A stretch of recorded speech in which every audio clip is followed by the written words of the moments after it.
Alors bonsoir à tous. Donc aujourd'hui, on va revoir l'onglet Package Management afin d'intégrer des correctifs dans un Windows 10 Pro en x64. Donc on va utiliser les fichiers de type MSU dans une image offline. En l'occurrence ici, ça sera install.vim. D'accord? Donc avant de commencer, on va se rendre sur le dépôt. Donc là, je vais sur mon lecteur D et je vais chercher les ISO officiels de Windows 10 en 22H2. Donc on va travailler aujourd'hui avec le Windows 10 22H2 en x64 à la date du 2 septembre 2023.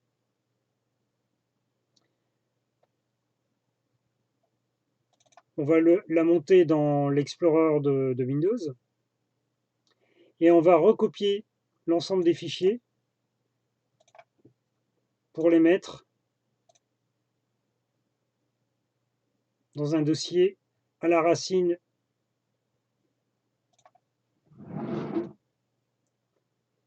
du D que l'on va nommer x64.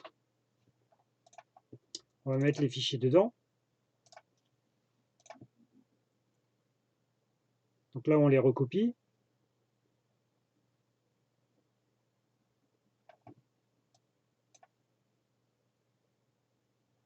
Donc dans le dossier source, on aura un fichier install.esd.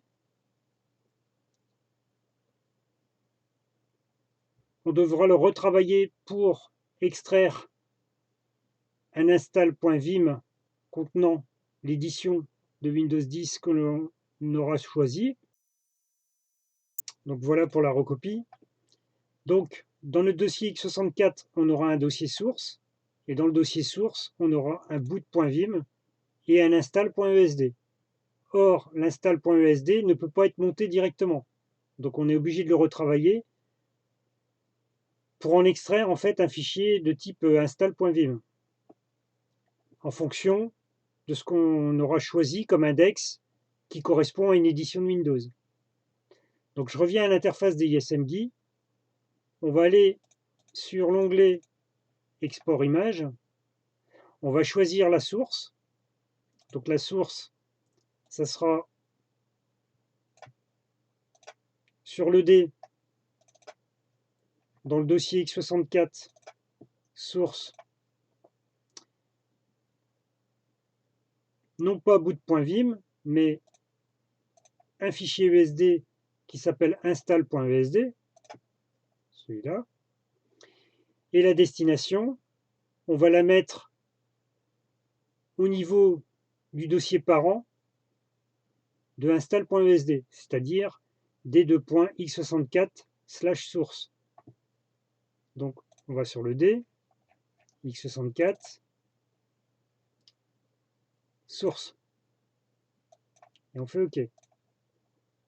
Ensuite, on va donner un nom au fichier extrait. Donc là, ça sera install.vim. Et maintenant, on doit choisir un index. L'index que je vais choisir, c'est un Windows 10 Pro sur l'index 6. Donc, je vais sur Index, je choisis l'index 6. On me confirme que c'est bien un Windows 10 professionnel. Et je place le niveau de compression à max et je fais exporter l'image.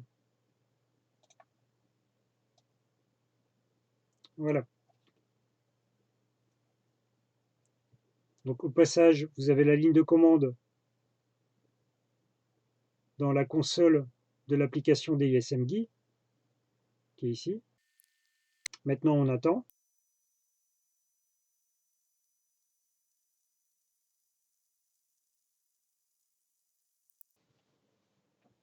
Voilà.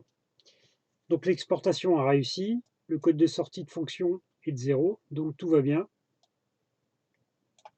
La commande s'est bien passée. Je vous rappelle, la commande est ici. Alors maintenant, on va monter l'image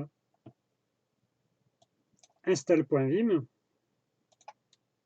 du dossier x64 source. On sélectionne. On fait ouvrir. Bien sûr, il y a un seul index dans install.vim. C'est bien une image de Windows 10 professionnel. Donc on sélectionne l'index 1 et on choisit un point de montage. Par exemple, moi j'ai mis un point de montage, donc un dossier qui s'appelle install. On va le sélectionner par rapport à mon disque D, donc D2 install. Et ensuite, on va le monter en lecture-écriture.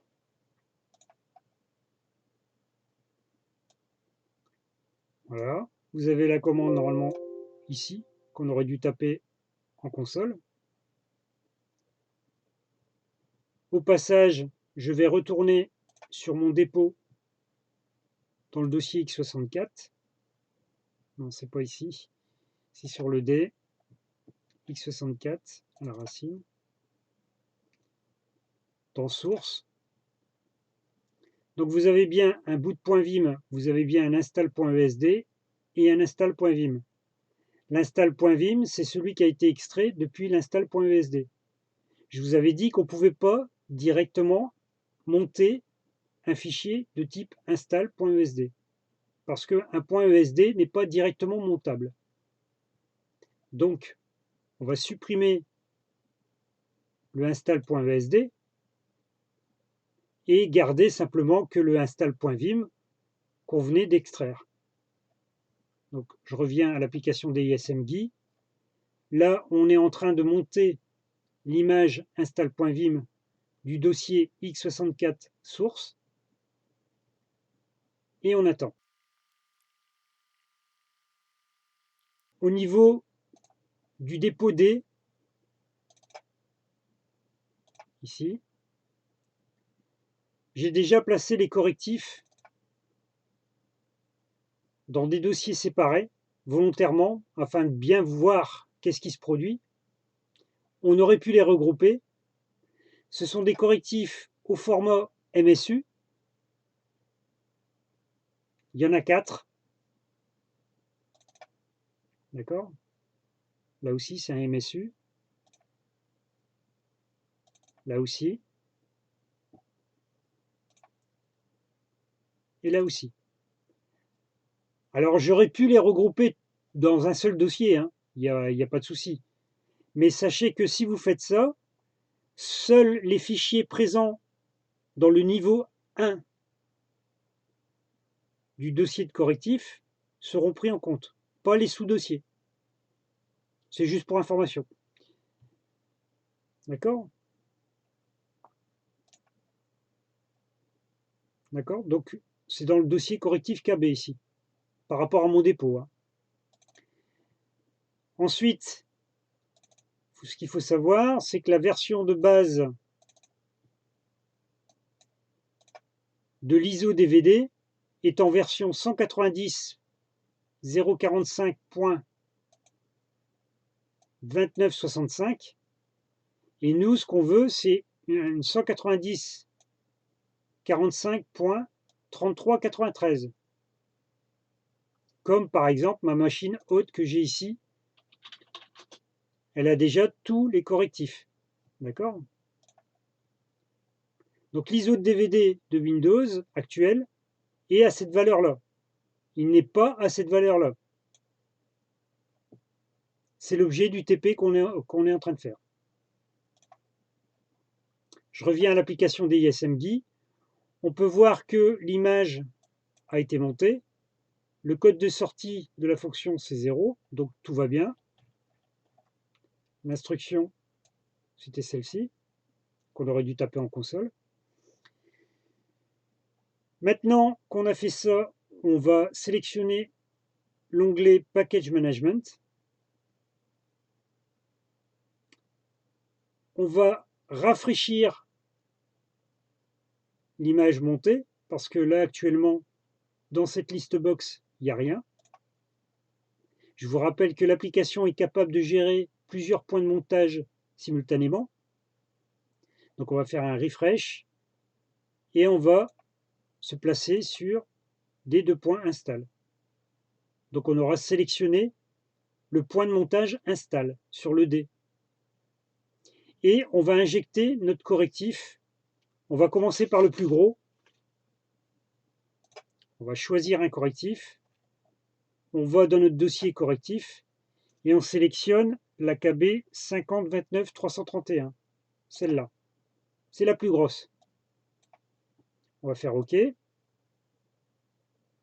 Donc là, on a sélectionné le dossier. Et ensuite, on fait ajouter le package. Et là, il va ajouter le package au format MSU dans une image de type offline. Parce qu'ici, on n'a pas coché la case online option. Elle n'est pas cochée. D'accord? Donc ça veut dire que ce correctif-là va atterrir dans l'image montée. Donc, dans notre version de Windows 10 Pro. Je clique sur Add Package et maintenant j'attends.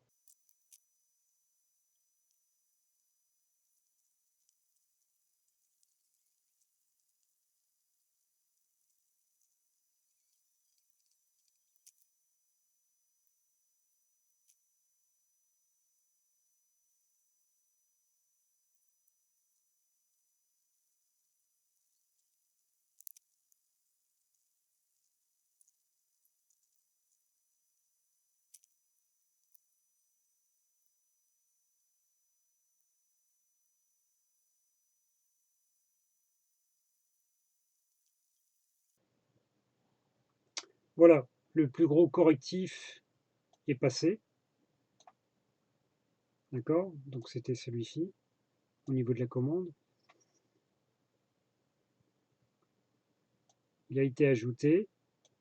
Alors on est bien d'accord, hein, c'est des fichiers de type .msu. Et le code de sortie est de 0. Donc il n'y a pas de problème. Donc on va faire la même chose avec les autres correctifs, c'est-à-dire celui-là. On va l'ajouter.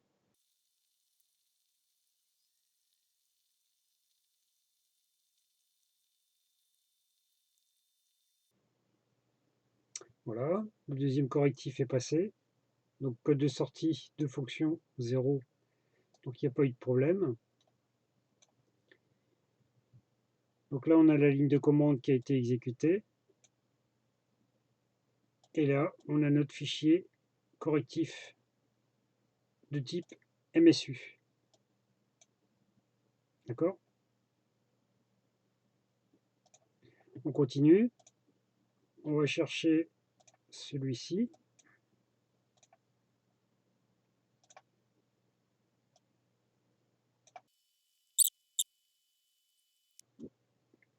Voilà. Code de sortie 0, donc il n'y a pas de problème. La ligne de commande est ici. Et pour le nom du fichier, c'est ici. Et je rappelle que c'est bien un fichier de type .msu. Et pour le dernier, voilà, on l'ajoute.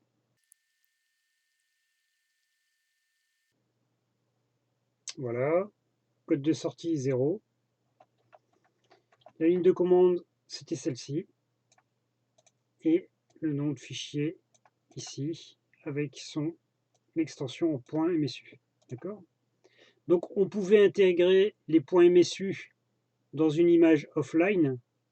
Je l'ai rappelé ici, puisqu'on n'est pas en online, étant donné qu'on n'a pas coché la case online option. Donc tous les correctifs qu'on vient de mettre ont été injectés dans le dossier install, qui est notre point de montage d'un Windows 10 Pro en version x64. Maintenant, ce qu'il faut faire, il faut retourner sur Moon to Moon Control.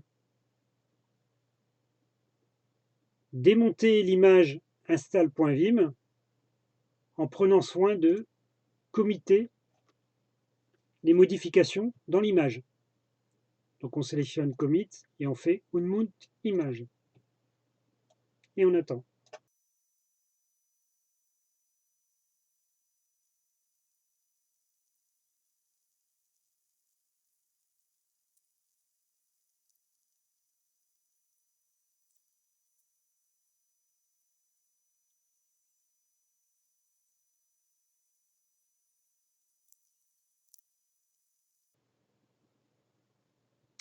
Voilà, l'image install.vim est démontée correctement.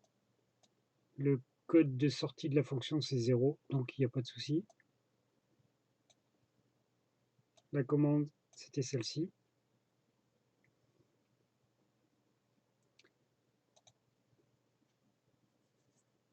Maintenant, on doit intégrer le fichier AutoWinAttend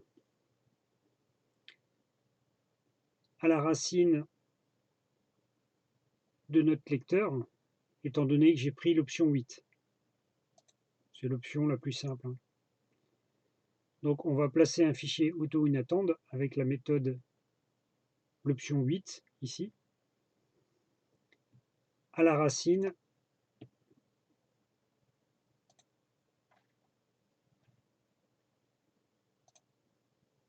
de notre dossier x64.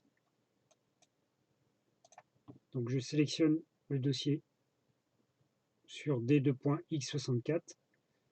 Je sélectionne mon fichier unattend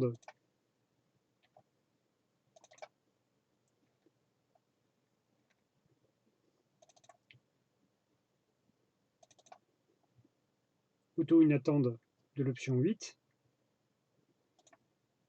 Ouvrir. Voilà. Donc j'ai bien un fichier AutoWinAttend XML et je l'applique à la racine de mon lecteur. Donc c'est une simple copie en fait du fichier AutoWinAttend dans le dossier x64. D'accord. Si je regarde dans le x64, alors c'est pas celui-ci, c'est sur le D. x64 ici, j'ai bien mon dossier source avec mon boot.vim, mon install.vim. Le install.esd, je l'ai supprimé. Il ne doit pas rester là. Comme ça, lorsqu'on va faire l'ISO DVD, il sera moins gros. Ensuite, l'AutoWinAttend a été injecté à la racine de mon support DVD. Ensuite, son contenu, j'ai une passe WinPE, j'ai une passe OEBE et j'ai une passe spécialisation et généralisation. Dans la passe WinPE, j'ai essentiellement passé la langue en version française, ainsi que le clavier, ainsi que la langue d'installation de Windows 10 et la langue qui sera utilisée par le système, en français, tout en français. Pour le Microsoft Windows Setup, on a mis la clé d'installation de Windows. Attention, ce n'est pas une clé d'activation, hein. On est bien d'accord. C'est juste pour l'installation.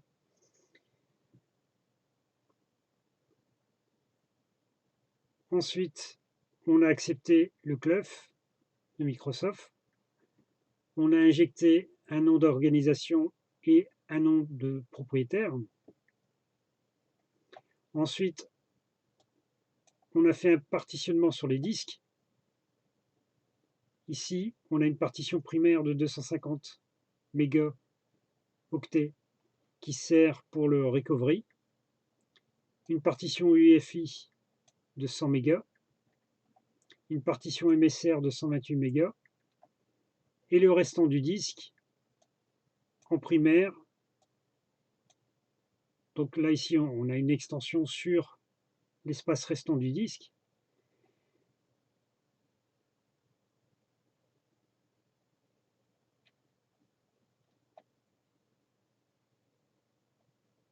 On fait une installation de Windows sur le disque 0. On effectue un nettoyage du disque avant l'installation. Bon, c'est pas forcément utile dans le cadre d'une machine virtuelle de test de labo, mais bon, ça peut être intéressant si on doit le réutiliser sur un disque physique, pour pas laisser de traces de données.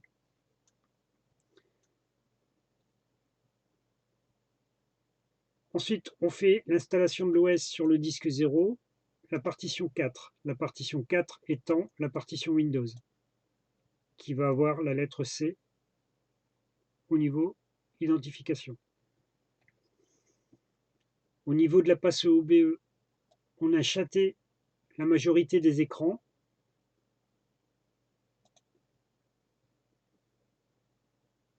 Ensuite, on a placé le PC en mode de protection avec un niveau 3.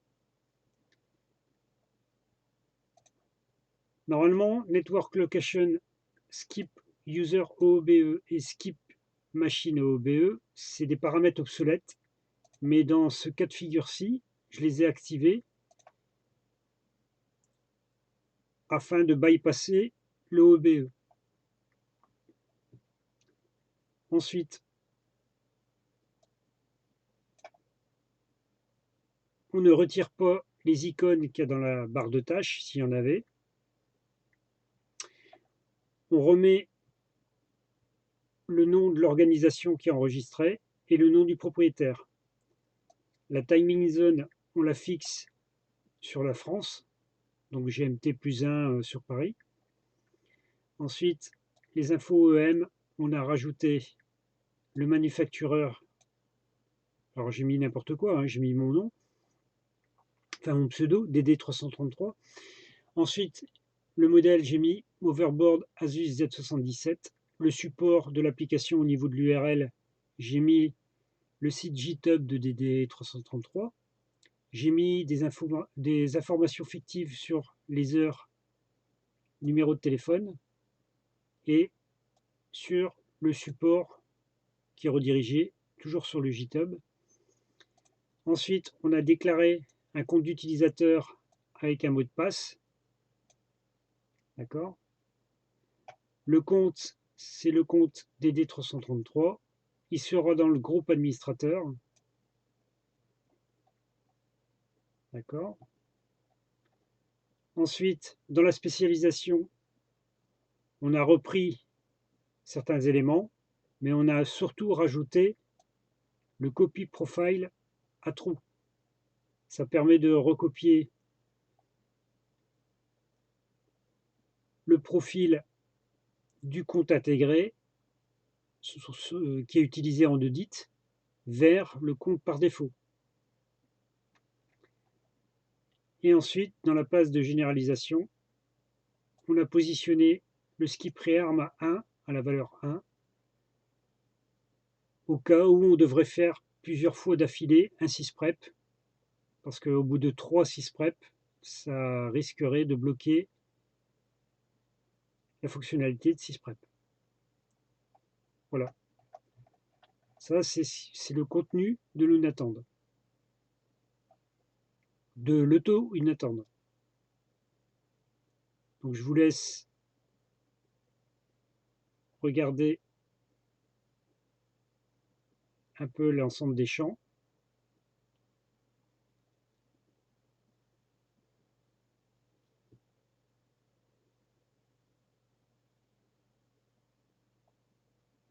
Faites attention si vous devez les personnaliser avec un éditeur. Respectez les jeux de caractères. Et ce ne sont pas des codes de tabulation, mais bien des codes espaces au niveau de la structure du fichier. Donc faites attention à ça. Donc là, je vais quitter le Notepad. Donc notre support, il est prêt à l'emploi. Maintenant, on va retourner dans l'interface DISMGUI et on va se placer sur l'onglet OSC-DIMG afin de créer un ISO DVD du support. Donc, recréer directement un ISO DVD de Windows 10 Pro.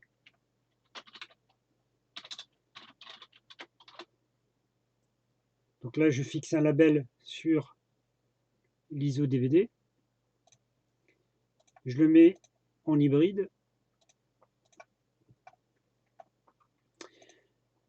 Je donne comme source la racine de l'ISO DVD. Au niveau de la cible, je place le fichier résultant dans le dossier ISO sur mon dépôt D et je lui donne un nom. On va lui donner mon ISO DVD Win 10 Pro X64 ISO.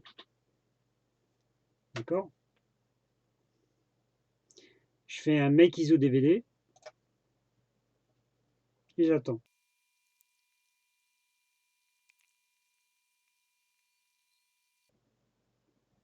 Voilà, l'ISO DVD est créé avec un code de sortie de 0, donc il n'y a pas de problème.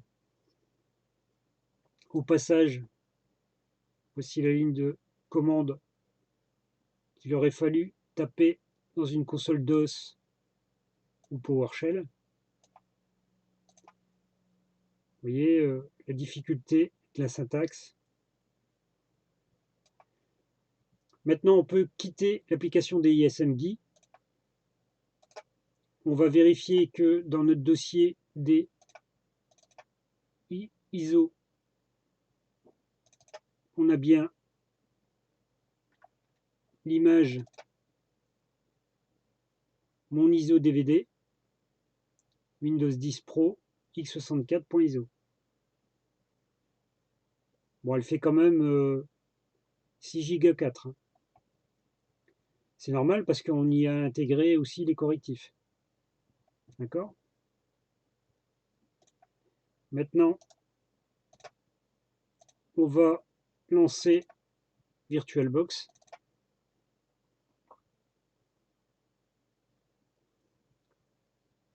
On va créer une nouvelle machine virtuelle.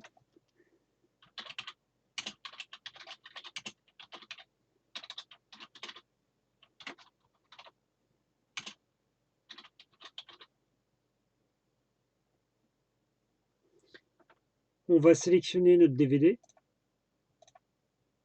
qui s'appelle mon ISO DVD Windows 10 Pro x64.iso. Remarquez au passage, il vous affiche la major release, minor release de notre version de Windows au final. Sachez que moi, je possède déjà la dernière version sur mon système hôte. Et cette version, c'est exactement la même ici que là. Donc ça veut dire que déjà, apparemment, ce qu'on a fait, c'était bon. Ensuite, on va cocher la case Skip Unattend parce qu'on a déjà injecté un auto-unattend dans l'ISO. Comme ça, on va utiliser le nôtre et pas celui de Oracle. Ensuite, on va cocher la case Enable EFI. On va rajouter un peu de mémoire au passage pour gagner en performance. On va choisir un disque standard de 50 Go et on fait finaliser. Finish.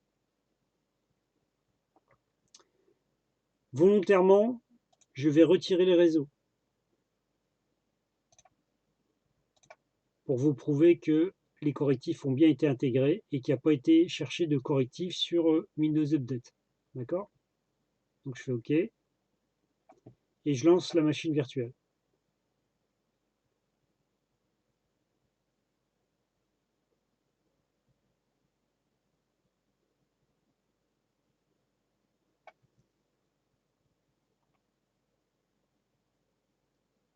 Je clique sur la fenêtre, j'appuie sur la barre d'espace et j'attends le démarrage. Donc normalement, si notre fichier AutoInAttend est correctement créé, logiquement, on ne devrait pas avoir de blocage, sauf pour les tables de logging, étant donné qu'il y a un mot de passe à saisir.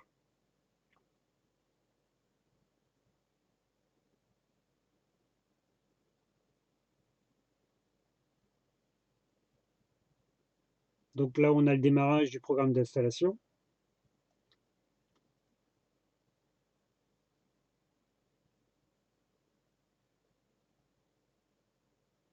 Et c'est parti. Installation de Windows. Donc là, le système va recopier les fichiers. On va faire la préparation des fichiers pour l'installation. Donc en fait, il va décomprimer les fichiers archives et les mettre sur le disque système, donc le C2.Windows. Il va aussi installer des fonctionnalités complémentaires en fonction du fichier AutoInAttend et éventuellement aller chercher des mises à jour sur Internet. Mais là, j'ai coupé le réseau, donc il ne va pas le faire. Il va le faire de manière fictive. Et ensuite, on verra le résultat.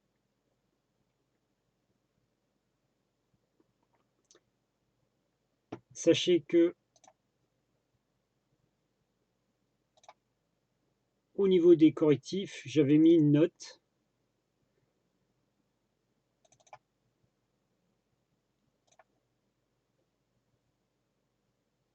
L'ISO DVD est en version 190.45.2965. Si vous allez chercher sur le site officiel de Microsoft, vous aurez cette version-là. La dernière version en date, c'est la 190.45.33.93. Vous voyez qu'il y a un écart. Ça veut bien dire que l'ISO DVD de Microsoft n'est pas forcément la dernière version. Il y a toujours des correctifs qui sont en retard. Il faut le savoir. Voilà. Je reviens à l'interface d'installation ici. Maintenant, on attend.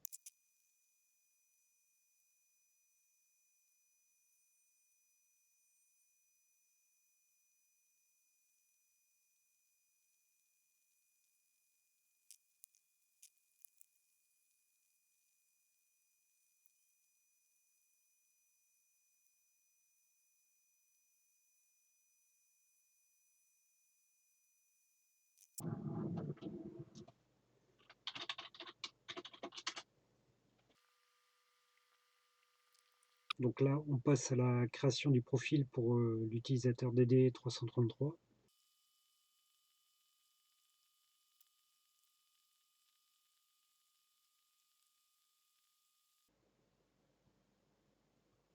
Voilà, on est sur le bureau de l'utilisateur DD333. Donc je rappelle, hein, j'avais coupé volontairement l'Internet pour éviter qu'il y ait des correctifs qui remontent.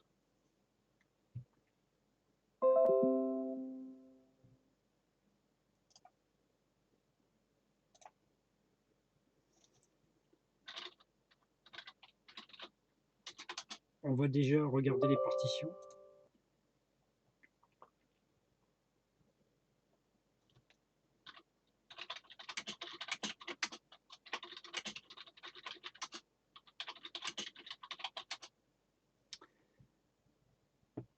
Donc, on a bien une partition système en FAT32, 200 mégas.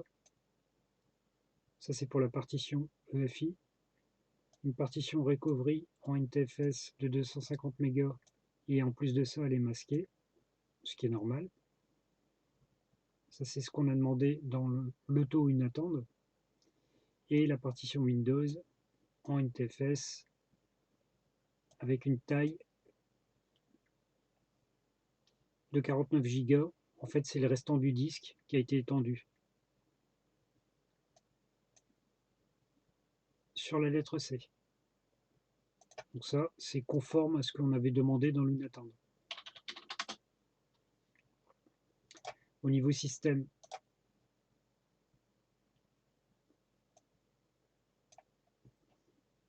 on voit qu'on a les paramètres OEM qui ont été intégrés. Le nom de l'appareil, c'est bien DD333-PC. On est bien en présence d'un Windows 10 professionnel en 22H2. Et si on regarde le numéro de version, c'est bien 190.45.3393, comme ma machine haute qui est ici. Si on compare, on a bien les mêmes chiffres. Donc, c'est bien la dernière version de Windows à ce jour. Si on regarde au niveau du support, il a été intégré, c'est-à-dire les informations OEM, informations de l'auto-UNATEND. Ils sont ici. On a bien un fabricant fixé à la valeur DD333, un numéro de téléphone fictif, une tranche horaire fictive et un site web qui pointe normalement sur le GitHub de DD333. D'accord ? Voilà, donc c'est fonctionnel. J'en ai terminé avec la vidéo concernant le package management d'une image Windows 10 Pro x64 en offline. Je vous souhaite à tous et à toutes une bonne nuit.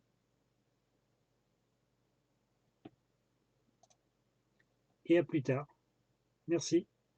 Au revoir.